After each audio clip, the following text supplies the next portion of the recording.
She had nothing left. They gave her nothing but contempt. What happened next, nobody saw coming. A woman walks alone through a whiteout blizzard with nothing but a torn satchel and a jaw set hard enough to crack stone. Every ranch she'd tried had turned her away. Every door had closed in her face. Iron Creek Valley was the last name on a list she'd written on the back of a receipt 2 months ago. The last receipt she ever had. The men inside that cookhouse would laugh at her. She already knew that. What they didn't know was that she'd been laughed at so many times, it didn't sting anymore. It just made her tired. Drop a comment below with the city you're watching from. I want to see how far this story has traveled. If it moves you, hit like and follow along to the end. You won't regret it. The storm arrived before she did. That was the thing about Iron Creek Valley in February. The weather didn't build gradually, didn't give you polite warning the way clouds might in softer country. 1 hour the sky was the color of old pewter, flat and still. The next, it opened up like something had been torn loose from the bottom of it, and the wind came screaming down off the ridge with a meanness that had no other word for it. The kind of cold that didn't just chill your skin, the kind that worked its way into the space between your thoughts and made simple things. Keep walking, keep breathing, keep going. Feel like problems that needed solving. Elena Hart had been walking in it for 2.5 hours. She knew the distance because she'd asked a man at a gas station outside of Ridgeline, a heavy-set fellow with grease under his fingernails and a skeptical look he hadn't bothered to hide, and he'd told her 6 miles to the Iron Creek Gate, maybe 7 if she cut wrong through the tree line. He'd also told her she was out of her mind. Roads out that way won't see a plow till Thursday, he'd said, leaning on the counter with both elbows like he was settling in to watch something. Even if they did, you got no car. That walk will kill you. I've been killed before, Elena had said, and she'd meant it to sound tougher than it came out. It came out tired. She'd paid for a bottle of water and a bag of crackers with the last of her coin change, tucked them into her satchel, and walked out into the gray afternoon. That had been before the storm turned serious. Now she walked with her scarf pulled up over her nose, and her eyes squinted nearly shut against the horizontal drive of snow. The satchel, brown leather, worn at both handles, with a buckle that only caught if you pressed it at the right angle, was slung tight across her chest like she was afraid something might reach out from the white and take it. Her boots were waterproof, which was the one mercy. She'd spent $40 she didn't really have on those boots at a Salvation Army outside of Denver 8 months ago, and she had privately thanked herself for that decision more times than she could count. She was 26 years old. She looked older. Not in the way that suggested hardship, though there had been plenty, but in the way that suggested a person who had stopped wasting energy on things that didn't matter. Her face was angular, serious, with dark eyes that moved and catalogued and rarely rested.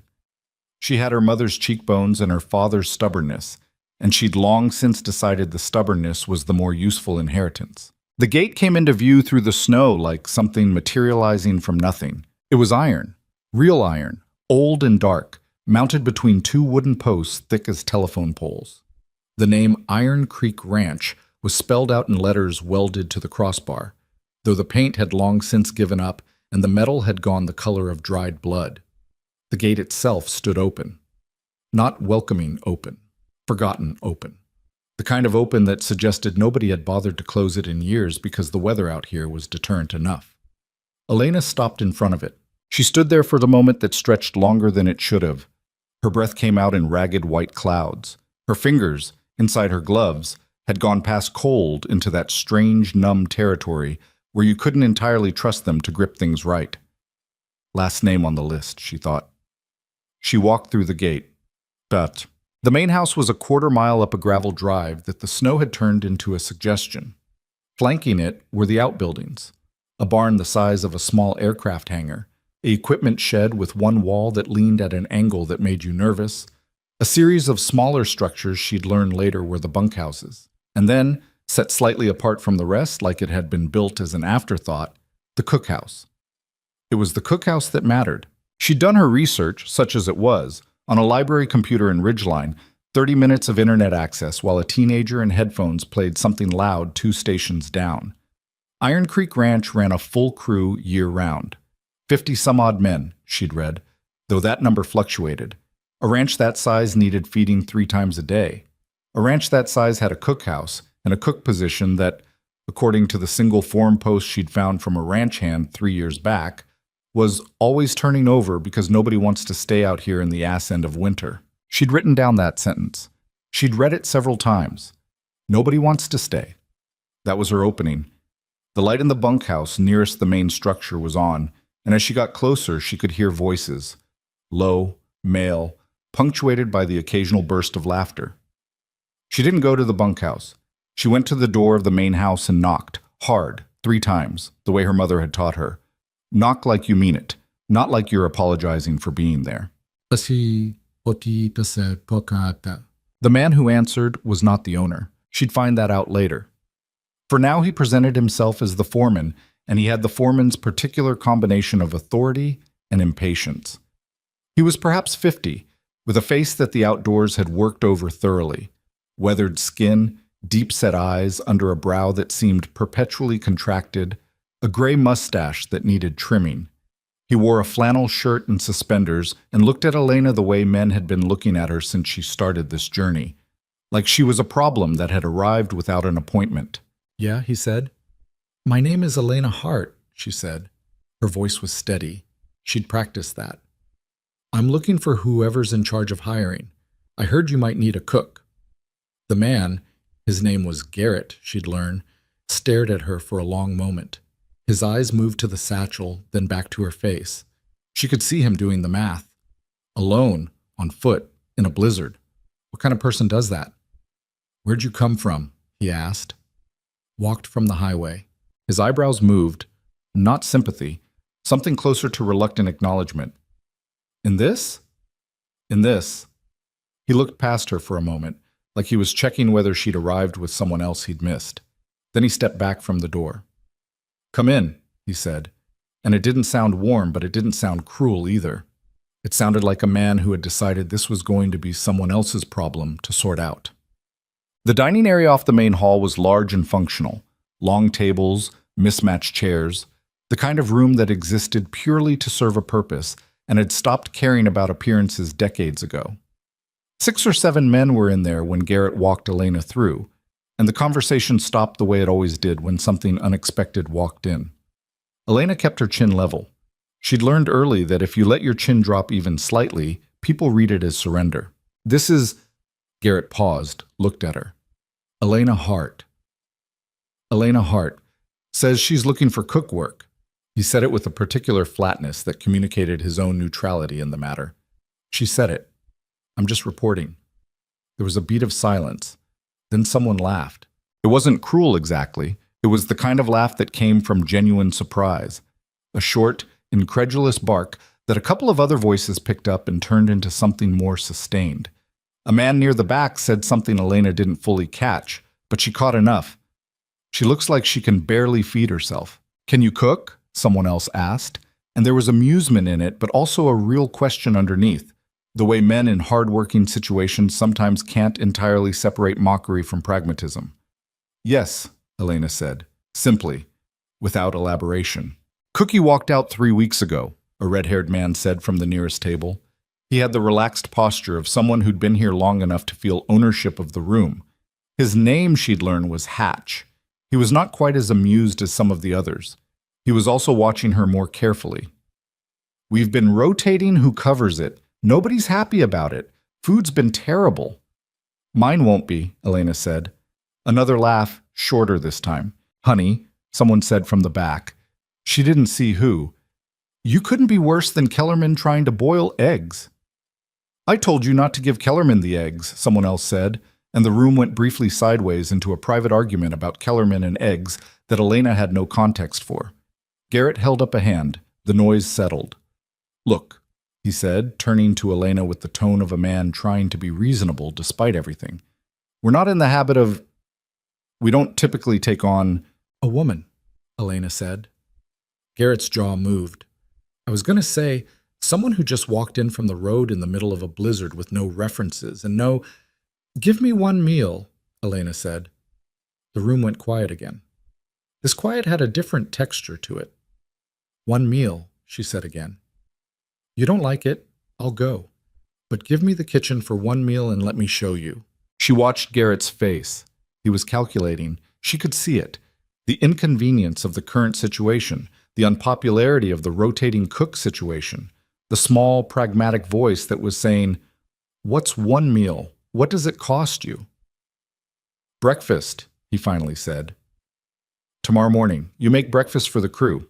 It's decent, we talk terms. It's not, you're back on the road by 8. He paused. "Where are you planning to sleep tonight?" Elena hadn't entirely worked that out. "You got a spare bunk somewhere?" The silence stretched into discomfort.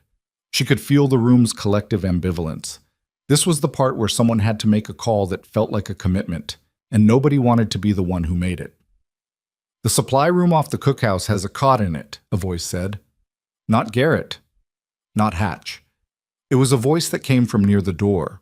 Low, measured, without particular inflection. Elena turned. He was leaning against the door frame, and she realized she hadn't seen him come in. Or maybe he'd already been there and she'd missed him, which bothered her because she was usually good at reading a room. He was tall, not extravagantly so, with the kind of build that came from actual work rather than intention. Broad through the shoulders, lean everywhere else. He wore a canvas jacket with the collar up, still dusted with snow, like he'd just come in from outside. His face was hard to read. Not blank exactly, but disciplined. Dark eyes under a worn hat brim. A jawline that needed a shave. He might have been 35. He might have been 40. He wasn't looking at Elena with amusement. He wasn't looking at her with skepticism. He was just looking at her. The way you look at something you're trying to understand rather than something you've already judged. "The supply room has a cot," he said again, like he was simply noting a fact. "Heat works in there. She can use it." Garrett looked at him for a moment. Something passed between them that Elena couldn't fully interpret. Not quite deference, but something adjacent. The foreman turned back to Elena. "Cot's in the supply room. You'll find it. Cookhouse isn't locked." He looked at the room. "Anybody bothers her tonight, they answer to me." Nobody said anything. The cookhouse, when Elena pushed open its door an hour later, was in worse shape than she'd allowed herself to expect. She stood in the doorway for a moment with her satchel over her shoulder and the small lantern flashlight she kept clipped to it in her hand, and she let herself take it in honestly instead of through the filter of optimism she'd been using to get herself here. The main cooking range, a heavy commercial unit that had to be 40 years old, was coated in a layer of grease that had been heated and reheated so many times it had gone dark and almost geological. The countertops were scarred and stained. One of the overhead lights was out, and the other flickered at irregular intervals. The large cast-iron skillet hanging on the wall near the stove had what appeared to be the remains of something burned into it so thoroughly that it had become part of the surface. The floor had been swept recently enough that it wasn't a disaster, but it had not been mopped in what smelled like several weeks. There was a mousetrap in the corner near the pantry door. She checked it. Empty. She checked around it. She found evidence that it should not have been empty. The pantry, however, was better than she'd feared. Not good, but workable. She moved through it with her flashlight, cataloging. Flour, cornmeal. Dried beans. 3 different varieties, canned tomatoes, a box of lard. Dried pasta. Canned beef broth. Potatoes in a burlap sack, most of them still decent. Onions. A tin of baking powder that she shook and found active. Salt. Pepper. Dried chili flakes. An unlabeled jar that she opened and smelled. Cumin. Another, dried thyme. She stood in the pantry for a long moment, doing quiet arithmetic. She could work with this. She went and found the supply room. The cot was narrow, and the blanket on it was rough wool, but it was clean. The small electric heater in the corner, when she turned it on, produced actual warmth. She sat on the edge of the cot and unlaced her boots. Her feet ached in a way that had passed beyond pain into numbness, and she worked her toes slowly until sensation began to return. And she opened her satchel on the blanket beside her. Inside, a change of clothes, a small notebook with a worn cover, a photograph she didn't look at, 3 knives in a canvas roll, good ones. The only things of real value she owned, a paperback novel she'd been reading for 6 weeks, a small tin of lip balm, and wrapped in a piece of cloth, a single sprig of dried rosemary she'd taken from a window box in Colorado because it reminded her of something she was trying not to forget. She set the knives on the floor beside her.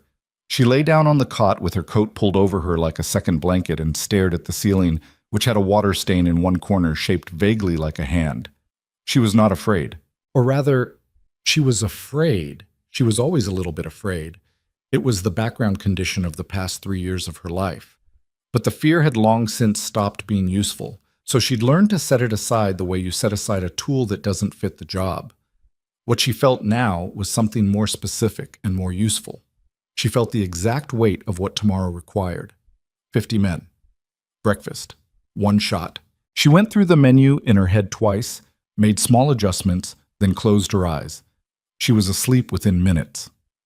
She was awake at 4 in the morning. Not because an alarm woke her. She didn't have an alarm. She woke because 4 in the morning was when she'd told herself to wake up. And over years of practicing this discipline of the body, this refusal to rely on anything external, she had become genuinely reliable at it. Her eyes opened in the dark, and she lay still for exactly 10 seconds, doing a quiet accounting of where she was and what the day required, and then she sat up and began. The cookhouse was cold. Cold the way only a large, poorly insulated building gets when the heating's been off and the outside temperature has dropped through the floor. She could see her breath. The range, when she turned the gas on and held a lighter to the pilot, caught after the 3rd attempt with a sound like a small complaint. She left all 4 burners on low while she worked, letting the ambient heat begin to build. She started with the skillet. The burned-on residue that had been accumulating in it for what she estimated was years was not going to clean off, not quickly, not with what she had. But she had her knives, and the smallest of them had a thin, rigid blade, and she used it with patience and some lard and 15 minutes of effort to get the cooking surface down to something she could actually work with. It wasn't clean, it wasn't pretty, but a properly seasoned cast iron wasn't supposed to be pretty. It was supposed to be functional, and she got it to functional. Then she started the beans. She'd made a decision in the pantry last night. No trying to be impressive with the pantry's limitations. No reaching for something she couldn't deliver. She was going to make food that was honest, food that did what it was supposed to do, food that tasted like something cooked by someone who gave a damn. Ranch hands didn't need architecture. They needed to feel fed. Dried pinto beans soaked overnight. She'd covered them in a pot with water before she went to sleep, which meant they'd had 4 hours, less than ideal but workable. She started them simmering with half an onion, 2 crushed garlic cloves from a head she found behind the potatoes, the cumin, and a generous pour of the canned beef broth.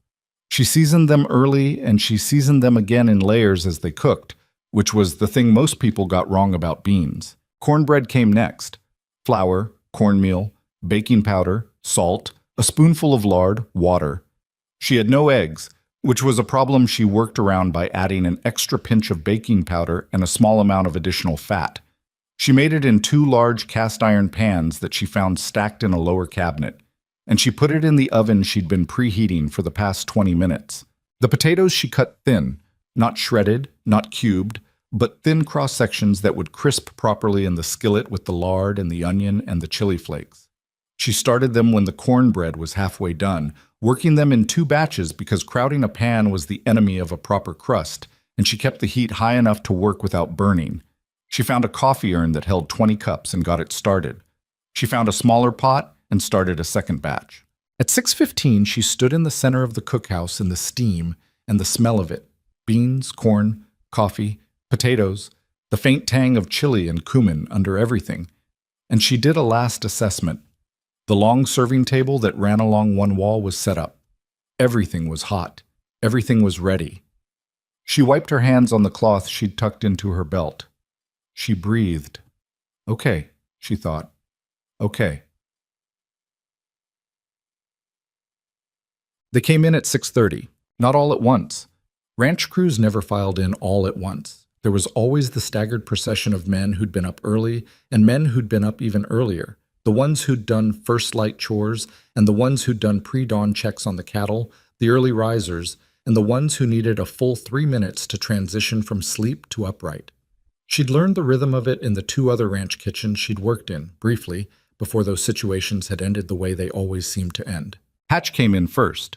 He stopped inside the door and lifted his nose slightly, involuntarily, the way a person does when they smell something worth paying attention to. He didn't say anything. He picked up a tin plate from the stack she'd set out and moved through the line, and she ladled beans and potatoes and set a square of cornbread on the plate, and she watched him carry it to the nearest table and sit down. He took a bite. Then he took another, faster. The next dozen men came in over the following 10 minutes, and Elena served each one without speaking unless they spoke to her, and mostly they didn't, and the room filled with the sound of eating. The particular sound of men who are hungry and have found that what's in front of them is worth being quiet for. She was refilling the potato pan. She'd been right to do 2 batches, when she heard someone laugh, a short surprise sound, not the mocking laughter of last night. "What's in the beans?" someone asked. "Cumin," she said without turning around. "Beef broth, a little garlic." "Is there more?" "Yes." A pause. "How much more?" "Come get it and find out." There was a ripple of something in the room, amusement but warmer than last night, less pointed. She was scraping the last of the potatoes onto a plate when she felt that particular quality of being watched, not the general ambient attention of the room, but something specific and direct. She turned around. He was near the back of the line. The man from the doorway last night, the one with the canvas jacket and the quiet voice who had mentioned the cot without making a production of it. In the daylight of the cookhouse, she could see him more clearly. The jaw that was indeed 2 days from its last shave, the dark eyes that held the same quality of careful attention she'd noticed before. He wasn't wearing his hat inside, and without it, he looked slightly less guarded. Slightly. He reached the front of the line. Elena ladled the beans, set the cornbread, added the potatoes. He looked at the plate. Then he looked at her. "You've done this before," he said. It wasn't a compliment exactly. It was more like an observation, an acknowledgement. "Yes," she said. He nodded once, picked up his coffee, and moved to a table in the corner where he ate alone. She watched him for a half-second longer than she meant to. There was something about the way he moved through a room, not the swagger she'd seen in men who wanted to be noticed, but also not the invisibility of a man who'd given up on mattering. Something precise, economical, like someone who had learned to take up exactly as much space as the situation required, and not a fraction more. She turned back to the stove. Not your concern, she told herself. Not today. Garrett found her an hour later, after the breakfast rush had cleared, and she'd begun the process of cleaning the cookhouse, a process she'd already decided would take the better part of the day. "Terms," he said, standing in the doorway. He had his hat in his hands, not from deference, she sensed, but from habit. "Terms," she agreed, and set down the cloth she'd been using on the counter. They were plain, and she'd expected most of them. Room in the supply room, 3 meals a day for the crew, Sundays lighter than other days. Pay discussed after a week's trial, which she didn't love but understood. She'd be expected to manage the pantry stock and put in requests once a week when the supply truck came from Ridgeline. She'd be on her own in the kitchen. No assistant, no help. "One condition," Elena said when he'd finished. Garrett's eyebrows moved. "You're not really in a position—" "One condition," she said again, not unkindly, but without backing down. "The kitchen is mine while I'm in it. I don't take direction on what gets made or how it gets made. You can tell me what the crew needs more of, less of, what works, what doesn't. I'll listen to that. But when I'm cooking, nobody's in here telling me my job." Garrett looked at her for a long moment. She could see him deciding whether to push back on principle. She waited without filling the silence. "Fair enough," he said finally. He turned to go. She almost let him. Then, "The man from last night," she said. "The one near the door. What's his name?" Garrett paused. He didn't turn around fully, just looked at her over his shoulder. Something shifted in his expression, a careful flatness she couldn't read. "Mercer," he said. "Wade Mercer." "He works here?" "Something like that," Garrett said.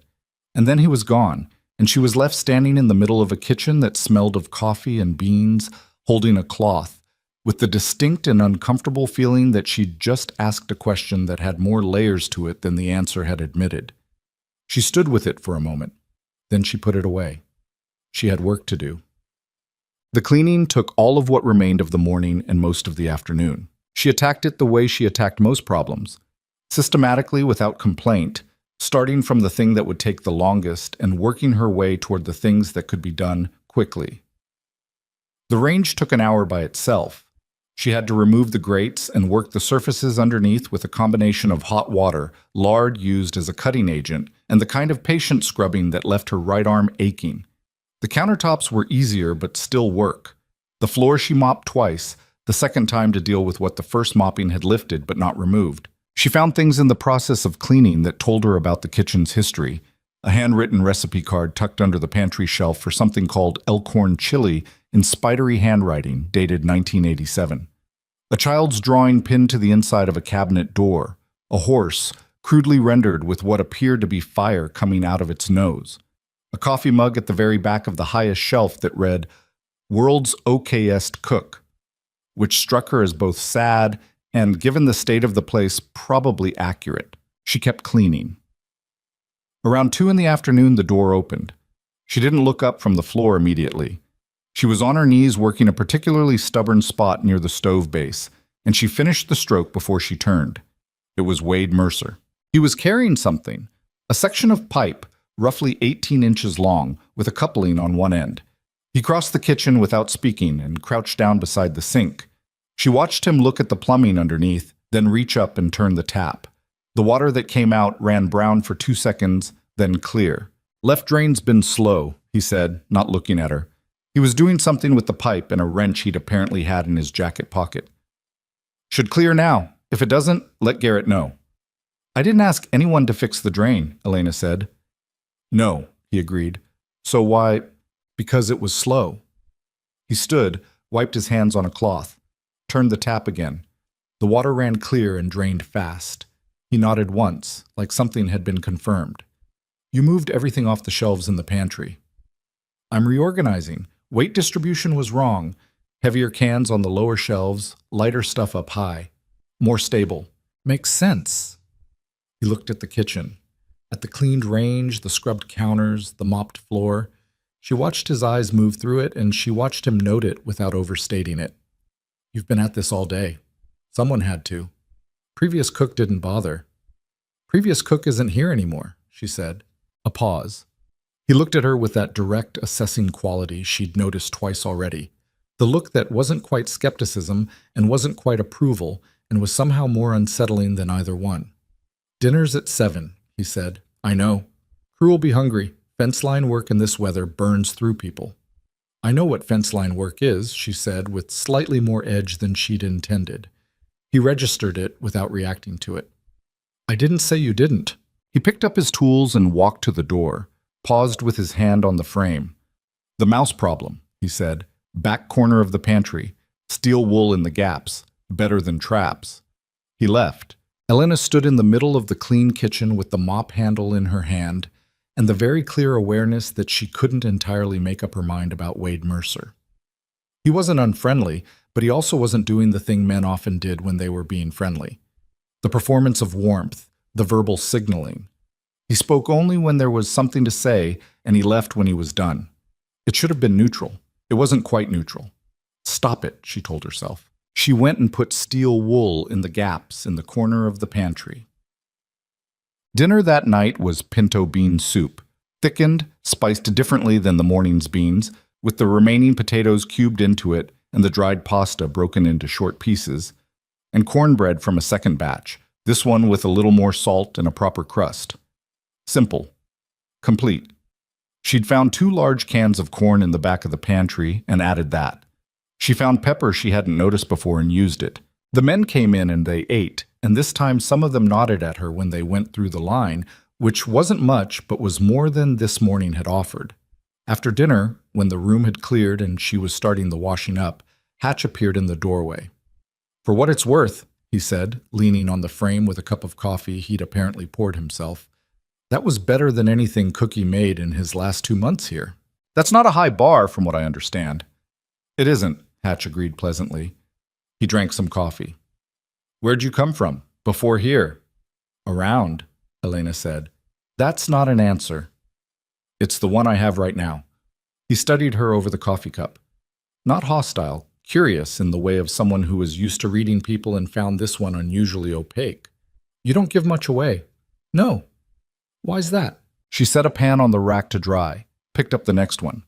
"Because I've learned that what you give away, People take. Hatch was quiet for a moment. Then, "Fair enough," he said, which was the same thing Garrett had said, and she noticed it with a small private satisfaction.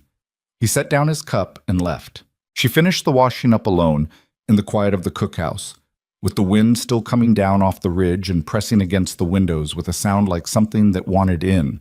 She was exhausted in the precise cellular way of a body that had been worked hard and needed rest. But standing in the kitchen she had cleaned and used and cooked in and claimed, with the smell of food still in the air and the clean surfaces gleaming under the working overhead light, she'd found 2 replacement bulbs in a cabinet and installed both. She felt something she hadn't felt in a long time. Not happiness, not exactly. Not safety, not yet. But the first faint outline of something that might, with time and work, become both. She turned off the lights. She went to the supply room. She lay down on the narrow cot and pulled the wool blanket over herself and stared at the water stain on the ceiling. Outside, the blizzard that had carried her here was finally losing its voice. The wind dropped down to something almost gentle. And in Iron Creek Valley, in the quiet after the storm, a woman who had been running for 3 years let herself, just for a few hours, stop. The second week was harder than the first. Not because the work got heavier. It didn't, not technically. Elena had settled into the rhythm of the cookhouse the way she settled into most hard things, by learning exactly what it demanded and then meeting that demand every single day without negotiating with herself about it. Up at 4. Fire on the range by 4:15. Breakfast ready by 6:30. Cleanup done. Lunch prep started by 9. The afternoon was hers to manage the pantry, repair what needed repairing, and plan the evening meal. Dinner at 7. Cleanup after. In bed by 10 if things went well, closer to 11 if they didn't. 6 hours of sleep, then again. What made the second week harder was the cold. February in Iron Creek Valley didn't moderate. It doubled down. A front moved through on Tuesday that dropped the temperature so far below freezing that the thermometer on the outside wall of the cookhouse, an old dial type, the face yellowed and cracked, stopped registering meaningfully and simply pointed at the bottom of its range like it had given up trying to be precise. The pipes in the cookhouse froze twice. The first time, Elena discovered it when she turned on the tap at 4:15 in the morning and nothing came out, and she stood in the dark kitchen with the dead tap in her hand and the particular frustration of a problem she had not caused and could not immediately solve. She melted snow in the largest pot she had. It took 4 trips outside in the dark with a bucket, and the snow was heavy, and the bucket was awkward, and by the time she had enough water for the morning coffee, her hands were raw, and the knees of her jeans were wet from where she'd knelt in the drift beside the door. She made the coffee. She made the breakfast. She told nobody about the pipes. The second time they froze, 3 days later, someone had left a heat lamp running in the crawl space underneath the building. She found out later it had been Wade. She didn't ask him about it directly, and he didn't mention it, and that was how it seemed to go between them, a kind of parallel awareness, things noticed and addressed without being turned into conversations that would require something from both of them. The crew was not unkind to her, mostly. They were indifferent, which was its own particular texture. They ate what she made, and they ate it without complaint, and occasionally without comment of any kind, which she'd learned to read as professional satisfaction rather than ingratitude. Ranch hands were not a demographic inclined toward effusive feedback. If the food was wrong, you'd hear about it. If the food was right, the evidence was the empty plates that came back through the window. The plates came back empty. Hatch started saying good morning to her briefly on his way through the line. A man named Ortiz, who was quiet and methodical and seemed to take everything seriously, told her one Wednesday that the chili she'd made the night before was real chili, which she gathered was a meaningful distinction from whatever had been produced in this kitchen before her. A younger hand named Denny, 19 years old and visibly homesick about it, had started lingering near the kitchen after dinner on the pretext of refilling his coffee, and she'd caught him twice just standing near the warmth of the range with his hands wrapped around his cup, not really wanting anything except to be near something that felt like a home he didn't have out here. She didn't tell him to leave. She just worked around him and occasionally pushed a leftover biscuit across the counter in his direction without making a thing of it. And he ate it with the grateful speed of someone who had learned not to expect things to be offered twice. She was, in the careful and provisional way that experience had taught her to accept things, building something here. The problem was the supply situation. She'd put in her first formal pantry request on day 6, writing it out on the back of a sheet from her notebook in her small, precise handwriting. She'd been conservative, prioritizing staples and the things she'd already proven she could use effectively. The supply truck came on Friday. Half of what she'd requested arrived. The other half, eggs in particular, and 2 cases of canned tomatoes she'd been counting on, did not come. And when she asked Garrett about it, he told her the truck had been loaded by the supplier in Ridgeline without anyone checking it against her list. The previous cook just took what they sent, Garrett said, with the tone of a man explaining a system without defending it. The previous cook is gone, Elena said. I know that. So I'm asking, can someone verify the order against the list before the truck leaves Ridgeline, or at least call ahead if something's missing so I can plan around it? Garrett looked at her with a complicated expression. Not dismissal, but the weariness of a man who'd been managing logistics by force of will for years and had a limited interest in adding a new process. I'll see what I can do, he said, which was not a yes. The eggs didn't come the following week either. Elena adapted. She made do with what she had, and the meals she produced were still good, but there was a tension in the planning now. A constant awareness of the gap between what she needed and what was actually in the pantry, and the creative problem-solving that gap required.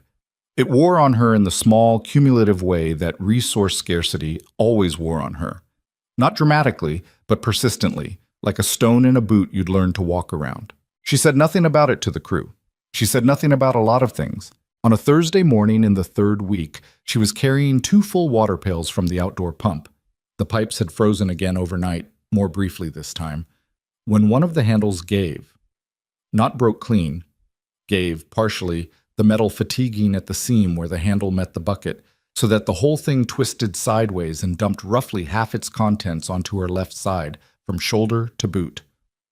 In February, before 5 in the morning, she stood in the dark with the listing bucket in one hand and the cold shock of the water beginning to work through her coat, and she breathed. 1 breath, 2.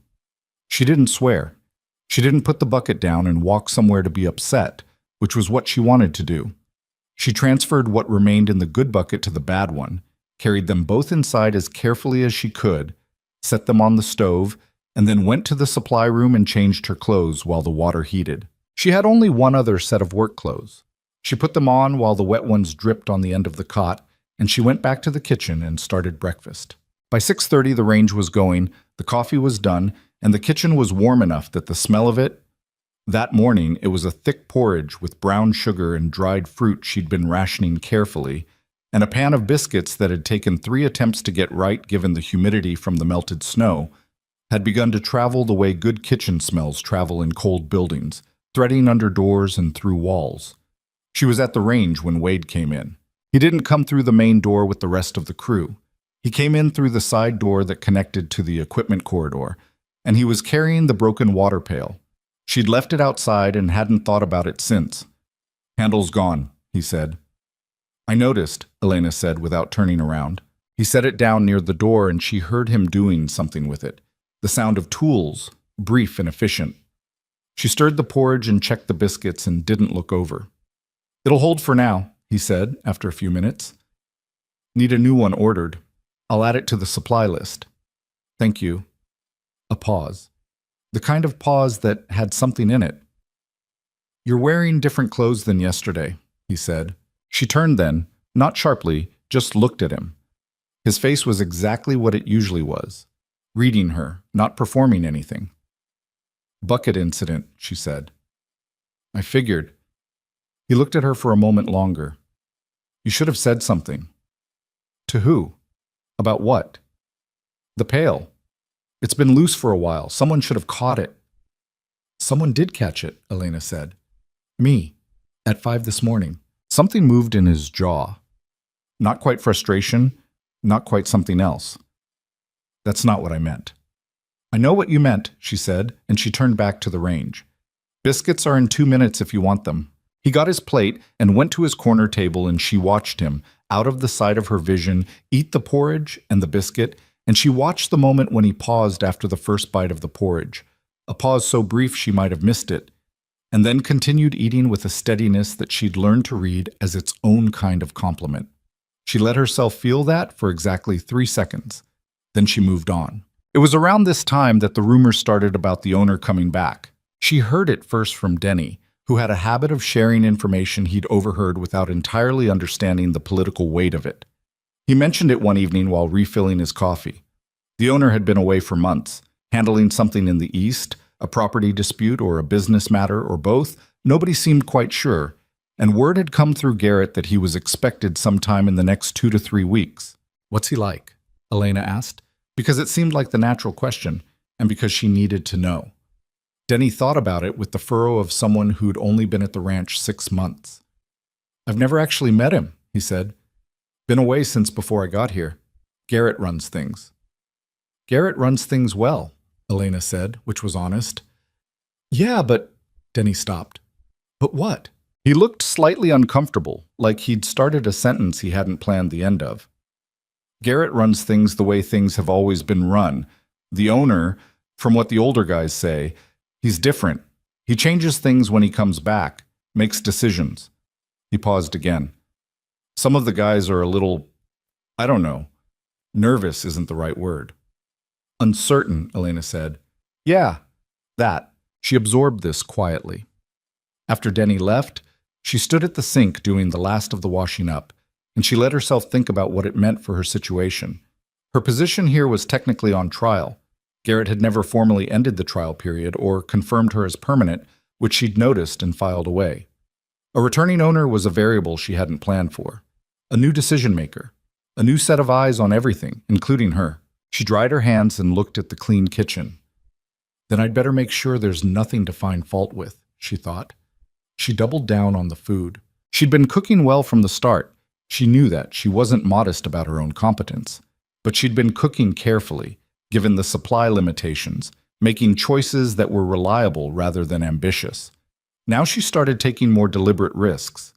She made a beef stew on a Saturday, using a small piece of tough chuck she'd found at the back of the freezer and cooking it slow and long with the canned tomatoes and the dried thyme and a full onion and whatever root vegetables she could scare up. And the result was something that the rough cut of meat had no right to be. Something yielding and dark and deep-flavored. Something that tasted like effort made visible.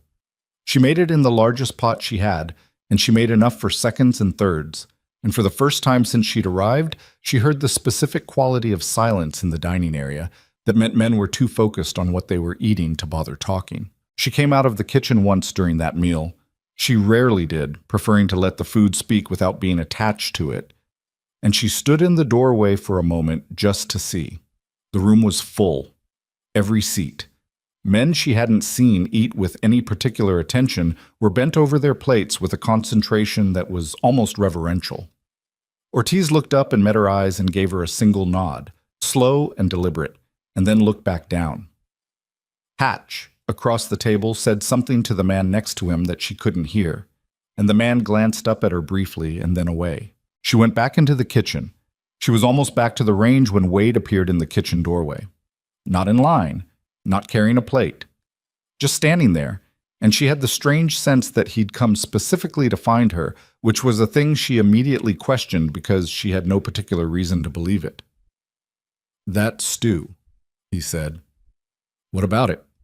He looked at her with a directness that she still hadn't entirely gotten used to. "Where'd you learn to cook like that?" She considered the question. It wasn't small talk. She'd gotten good enough at reading him to know that he didn't do small talk, that the things he said were the things he actually meant to say, which she found both refreshing and slightly unnerving. "My mother," she said, and then a long time of being hungry and not wanting to be. He was quiet for a moment, not filling the silence with sympathy, which she appreciated because she hadn't said it for sympathy. "Good reason," he said. "It worked." She picked up the spoon and stirred what remained in the pot. "You want more?" "Already had seconds." "Then why are you standing in my kitchen?" The words came out before she'd thought them through. My kitchen, not the kitchen. And she heard it at the same moment he did. She didn't walk it back. She watched his face.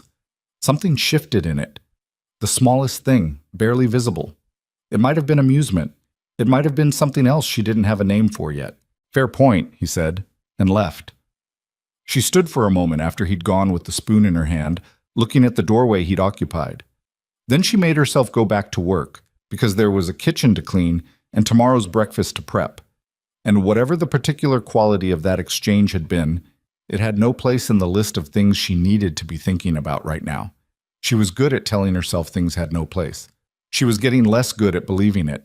The following week brought a different kind of trouble. Two of the older hands, men she'd clocked as problems from her first week, the kind whose skepticism of her was less about her competence and more about a deep structural resistance to a woman in what they considered a man's space, started coming through the line with that particular brand of commentary that was designed to sound like a joke and function as something else entirely. Small things, delivered with a grin that dared you to take offense. A comment about how the biscuits weren't as good today as Monday's, said in a tone that wasn't actually about the biscuits. A remark about whether she'd been out walking the fence line too, delivered with a sideways look at another man that was meant to be seen. She'd encountered this category of behavior in enough context to know exactly what it was. It was a test of a specific kind, not of her cooking, but of her staying power, of whether she could be made uncomfortable enough to either react or retreat. She didn't react. She didn't retreat. She served the food without expression, and she kept her face neutral in the way she'd had to train herself to keep it neutral through worse than this.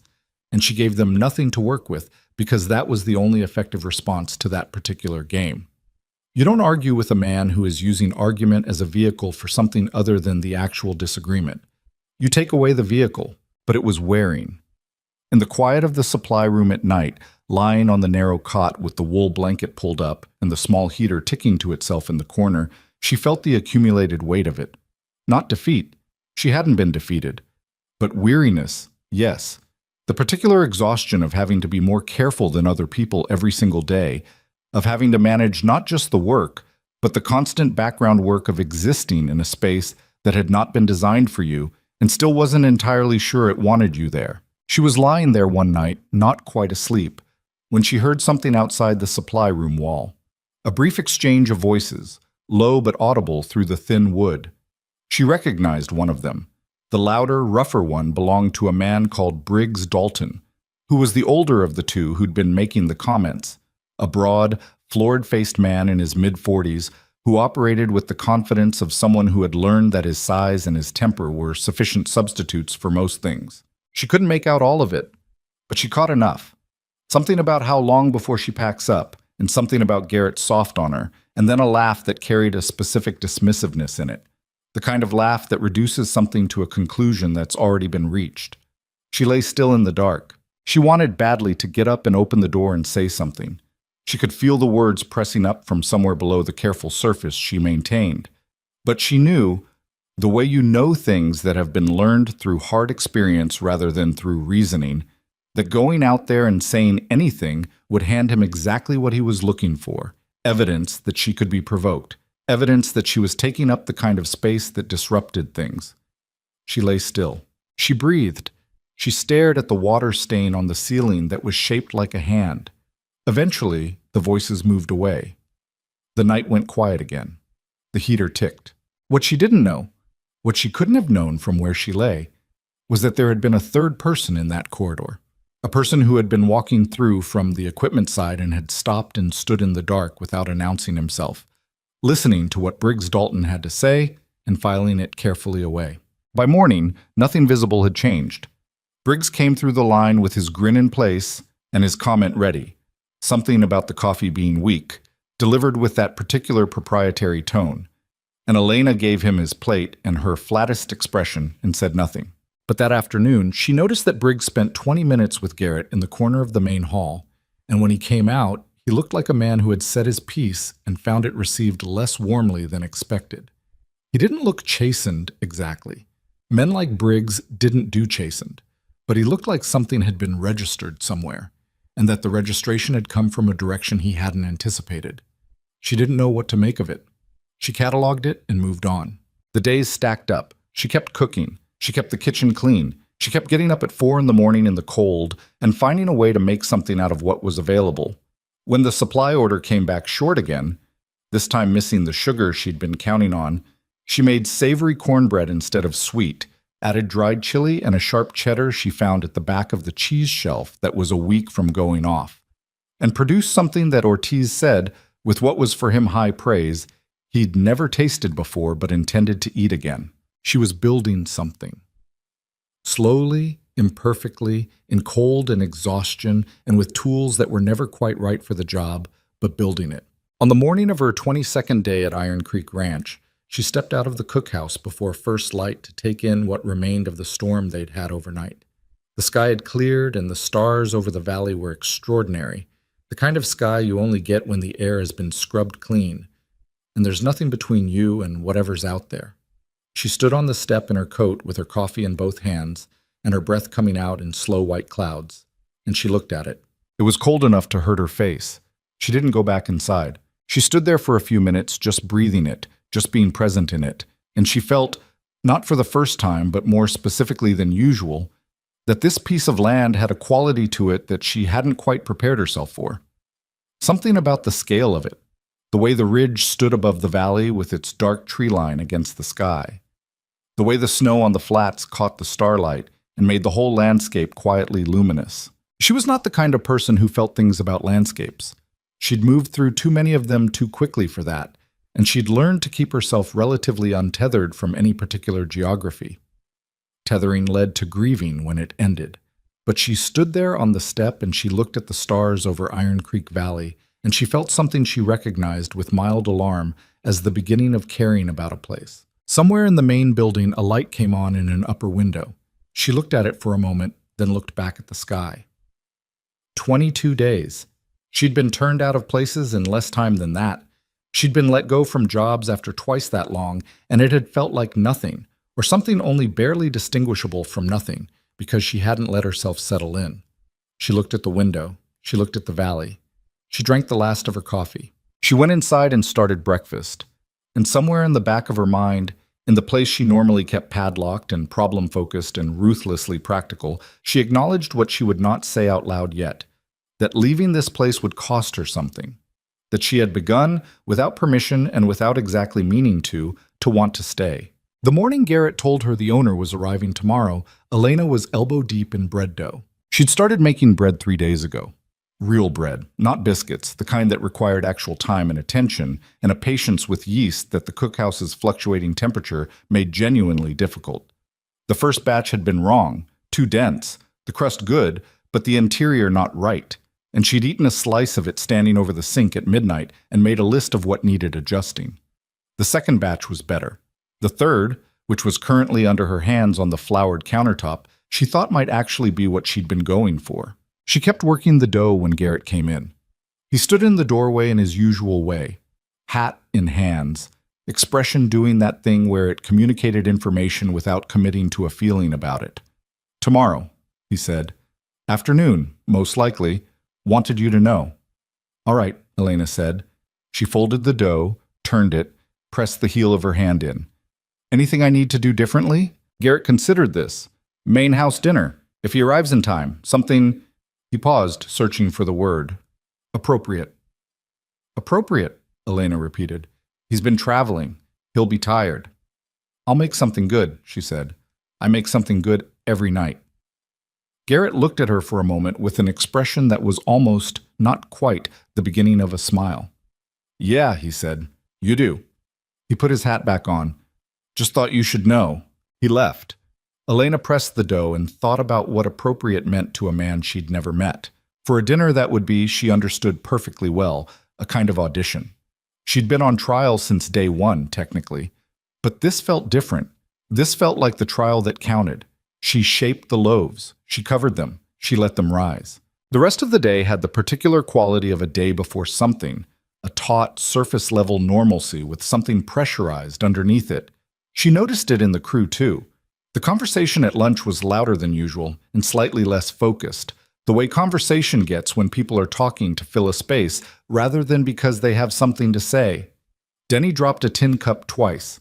Ortiz, who was meticulous, left his plate on the wrong table. She noticed all of it and said nothing about any of it, and focused on her work, because that was the only thing she could control. What she did not anticipate, in all her careful accounting of variables, was Briggs Dalton. She should have. She knew that later, turning it over in her mind. The signs had been there. The comments had been escalating in a way she'd clocked and chosen to manage by ignoring, which had been the right call tactically and the wrong call strategically, because what she'd read as manageable pressure had actually been something building toward a point. It started after dinner. The crew had eaten. She'd made the bread, which had come out right on the third try, and a roasted chicken with potatoes that had required her to use the last of the dried rosemary she'd been hoarding, the sprig from Colorado, which she'd crumbled into the pan with a small private ceremony she would never have admitted to. The meal had been good. The room had been good. She'd felt it in the way the energy ran. Fed, warm, the collective satisfaction of people who'd been working hard in the cold and had been met with something that earned the effort. She was cleaning up. The crew had cleared out, most of them, back to the bunkhouses or the main room where the wood stove was. The dining area was mostly empty. She was moving through it collecting plates, and she'd gone into the dining room twice already, and was on her third pass when she registered that the room wasn't fully empty. Briggs was at the far table. She'd thought he'd left with the others. He hadn't. He was sitting with a cup of something, coffee, or something he'd added to coffee. And there was another man with him, a younger one named Cleet, who functioned, Elena had observed, largely as an audience for Briggs. They were talking, low enough that she hadn't caught it from the kitchen, and when she came in with the tray, they both looked up.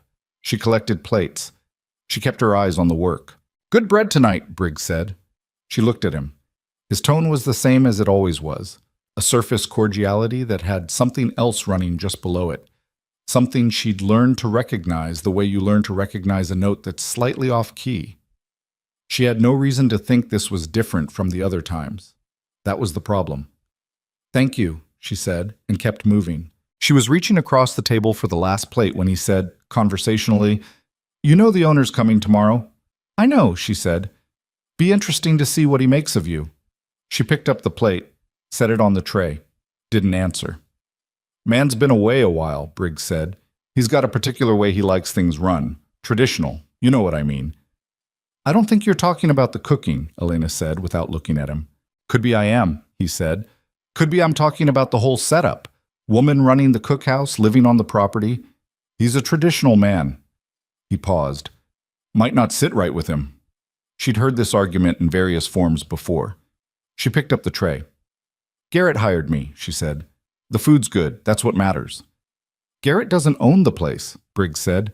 And then he stood up. She registered the movement peripherally and turned to face him more squarely, because she'd learned that the worst thing you could do in a situation that was shifting was to let it shift behind you. He was up from the table, and he was closer than she'd tracked. He'd covered distance while she'd been reaching for the plate, which had been deliberate or accidental. She couldn't tell, but the effect was the same.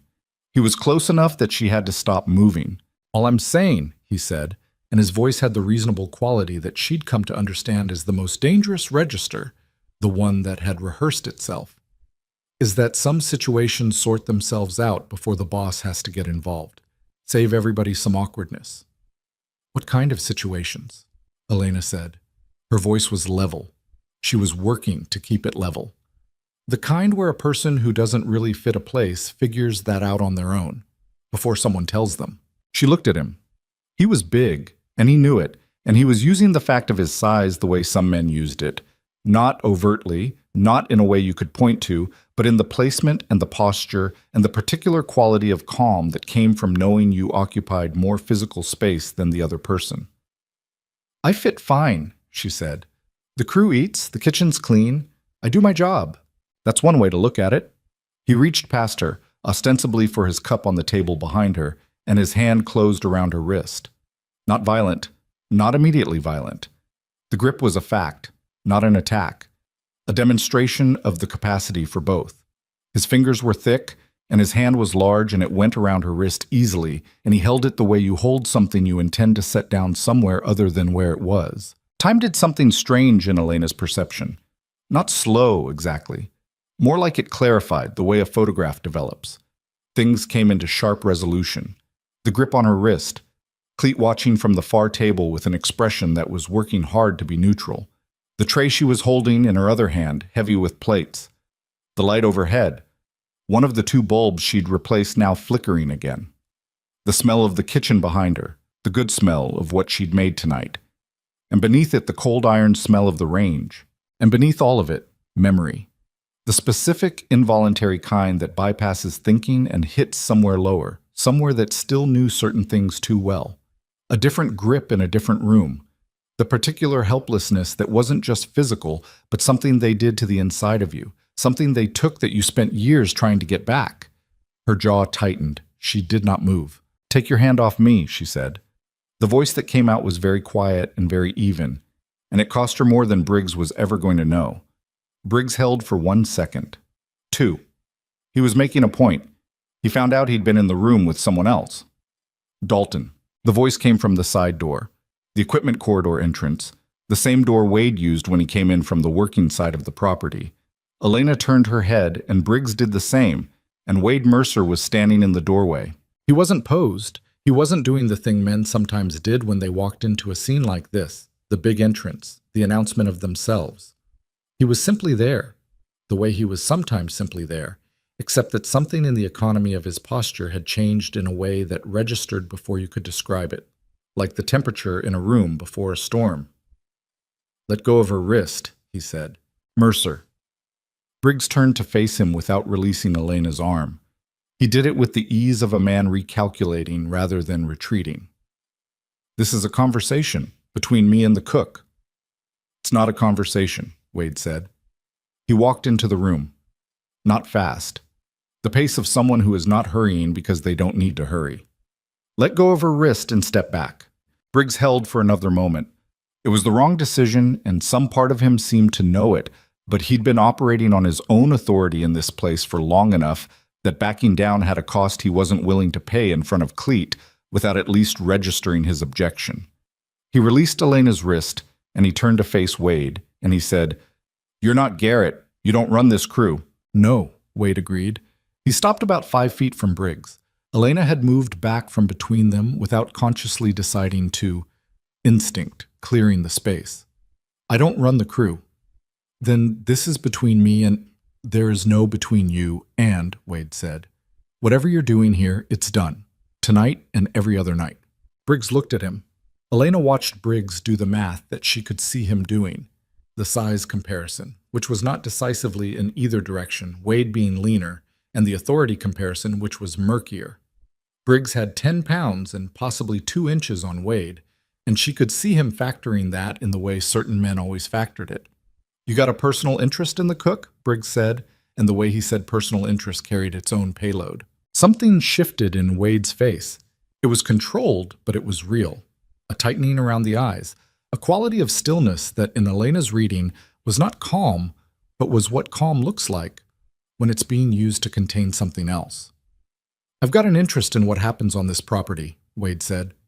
"That covers everybody on it." "That's a real diplomatic answer," Briggs said. "You want a less diplomatic one?" Wade said. "She works here. She does her job. You eat her food, and you go to your bunk, and you don't put your hands on anybody. That's how this goes. You got a problem with your situation here. You take it to Garrett. You don't handle it like this." Briggs stared at him for a long moment. He was deciding something. Elena could see the decision process in real time. The calculation of pride versus consequence. And underneath that, something she recognized from other men in other situations. A dawning realization that the authority he'd been testing wasn't what he'd thought it was. "Fine," Briggs said. The single word carried the full weight of a man who was not done, but was choosing to pause. He picked up his cup. Looked at Elena once, not threatening, just measuring, recalibrating, and then walked past Wade and out of the main door. Cleet followed without saying anything at all, which was probably the smartest decision he'd made all week. The room went very quiet. Elena stood with the tray still in her hands. She was aware that her wrist ached faintly where the grip had been, a purely physical thing that annoyed her more than it hurt her. She was aware that her heartbeat had elevated in a way she was now working to bring back down. She was aware of Wade standing 6 feet away, watching her with the attention he always gave her, except that right now it had a different quality, something careful in it, something that was checking without asking. "I was handling it," she said. It wasn't gratitude and it wasn't ingratitude. It was just the truth, stated plainly, because she needed it to be said. I know, Wade said. Then why? Because you shouldn't have to, he said. Simply. You shouldn't have to handle that alone. She looked at him. The plainness of it caught her off balance in a way that Briggs grabbing her wrist had not, which told her something she wasn't entirely ready to examine. Are you all right? He asked. Yes. He looked at her the way he looked at everything, long enough to actually see it. Your hand's shaking. She looked down. It was, slightly, not dramatically, the aftershock of adrenaline that the body produces whether you want it to or not. She set the tray down on the nearest table. That's just adrenaline, she said. It'll pass. I know what it is, he said quietly. She looked up at him. There was something in the way he said it, not academic, not observational, but the way you say something you know from the inside. They stood in the middle of the empty dining room for a moment, and the quiet between them had a different quality from the usual quiet she'd shared with him. Those had been the quiet of two people who didn't need to fill space. This was a quiet with more weight in it. Garrett needs to know, she said finally. Garrett already knows, Wade said. Not tonight specifically, but the pattern. He paused. I told him 2 weeks ago there was a problem with Dalton. She absorbed that. You did? He said he'd handle it. He handled it the way Garrett handles things. He mentioned it, waited to see if it resolved. It didn't resolve. No. He looked at the doorway Briggs had gone through. It won't with Dalton. He doesn't respond to suggestion. What does he respond to? Wade looked back at her. Consequences with teeth. She picked up the tray again because she needed something to do with her hands, and because the plate still needed to go back to the kitchen. Well, she said, the owner's here tomorrow. I suppose everything gets decided then.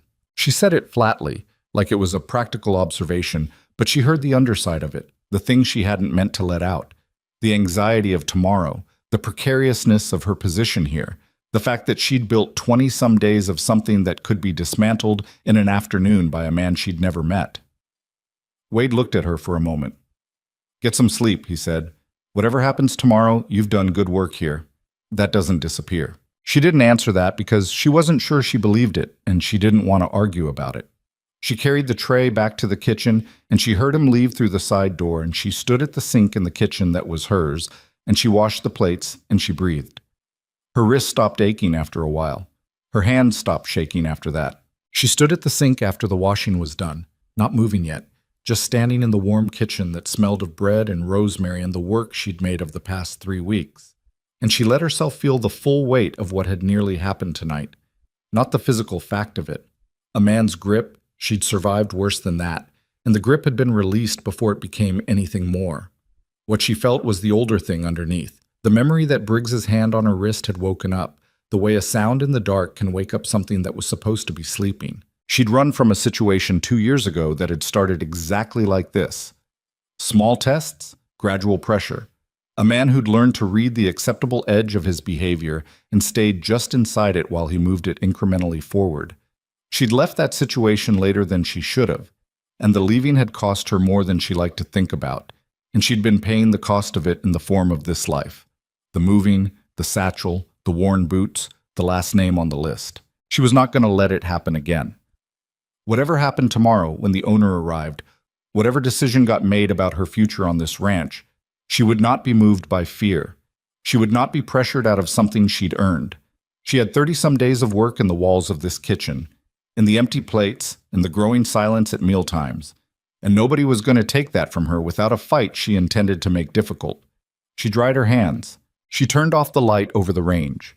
She walked to the supply room and sat on the edge of the cot, and for the first time in weeks she took the photograph out of the satchel and looked at it.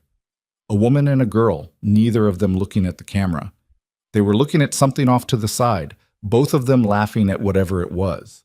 The photograph was worn at the edges from being handled. The woman had Elena's cheekbones. She looked at it for a long moment. Then she put it away. She lay down on the cot, and she looked at the water stain on the ceiling, and she thought, without meaning to, about what Wade had said. You shouldn't have to handle that alone. She'd been handling things alone for a long time. She'd gotten skilled at it. She'd told herself repeatedly that skill was the same as preference, that she handled things alone because she was capable of it, not because she had no other option. She wasn't entirely sure that was still true. It was a long time before she slept. Outside, the cold had set in completely, the deep freeze of a winter night at elevation, the kind of cold that presses against windows and makes the buildings talk. The valley was absolutely still under a sky full of stars that didn't care about anything happening below them. And in the morning, everything was going to change. She didn't know that yet. She thought tomorrow was about an owner arriving and a dinner she needed to make well, and a decision being made about whether she stayed or went. She thought the stakes were what she could see. She was wrong about the stakes.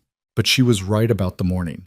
It came early and cold, and she was up before it fully arrived, standing at the range with her hands around the first coffee of the day, looking out the small window of the cookhouse at the dark that was just beginning to lose its edges. The bread from last night was still on the counter, covered with a cloth. Half a loaf? What remained after dinner? She cut herself a slice and ate it standing up, without butter, and it was right. It was what she'd been trying to make, simple and honest and done correctly. She thought about Briggs Dalton. She thought about the man arriving today who would look at everything here and make a judgment. She thought about the grip on her wrist and the older memory under it and the fact that she was still here, still standing, still eating bread she'd made herself in a kitchen. She'd cleaned herself, still awake and intact and functional in a way that 3 years ago she wouldn't have bet on. The dark outside the window was turning gray at the edges. She set down the slice of bread and started breakfast. The owner's truck came up the drive at 2:17 in the afternoon. Elena knew the exact time because she'd been watching the clock above the range with the particular awareness of someone who has been told a thing is coming and can't stop measuring the distance to it. She heard the engine before she saw the vehicle. A heavy sound, a working truck, not something bought for appearance. She was in the middle of prep for the evening meal, and she told herself she would not go to the window, and then she went to the window. The truck was dark blue, road-worn, with mud along the lower panels that suggested it had covered serious distance in recent days. It came up the drive at a measured pace and pulled around to the side of the main house and stopped. The engine cut. For a moment, nothing happened. Then the driver's door opened. Elena was too far away to see clearly through the small cookhouse window, and the light was flat and gray, the way February light always was out here, washing details out of things. She got an impression of height, of a coat with a collar up against the cold, of someone who moved without hurry across the frozen ground toward the main house door. Garrett was already there, waiting on the step, and the two men shook hands and went inside. That was all she saw. She stood at the window for a moment longer than made sense, looking at the now empty drive. Then she turned back to her work. The dinner she'd planned was as good as she could make it with what she had. A braised short rib that had been in the oven since 11, low heat, the beef broth, and the last of the canned tomatoes and the thyme, and 2 onions she'd caramelized for 30 minutes before they went into the pot. Roasted root vegetables alongside. The last of the good carrots, parsnips she'd found bundled in the back corner of the pantry. Potatoes cut into wedges. And the bread, a fresh batch, started at 4 that morning, which was currently in its second rise under a damp cloth on the counter. She worked through the afternoon in the focused, necessary way that cooking required, and she was grateful for it, grateful that the work occupied enough of her attention that she couldn't spend the remaining hours running scenarios about what was being discussed in the main house and what conclusions might be forming behind a door she couldn't see through. She was shaping the bread loaves when the side door opened. She did not look up immediately. She'd gotten into the habit of finishing the action she was in the middle of before responding to the room, which was both a practical discipline and a small, quiet assertion that her work had its own continuity. She finished shaping the loaf, set it in the pan. Then she looked up. Garrett stood in the doorway. His expression was the careful neutral she'd come to read as a man managing information about something that mattered. "He wants to meet you," Garrett said, "when you have a stopping point." "I can come now," Elena said. She covered the loaves with the cloth, she washed her hands, she untied her apron, not because she was ashamed of it, but because meeting the person who held her future in this place in a flower-covered apron seemed like an unnecessary handicap. She followed Garrett across the cold yard to the main house. The interior of the main house was something she'd only been in once, that first night briefly, passing through to the dining area. Now Garrett led her past the main hall and down a short corridor toward what she gathered was an office or a study. The floor was wide plank wood that needed refinishing.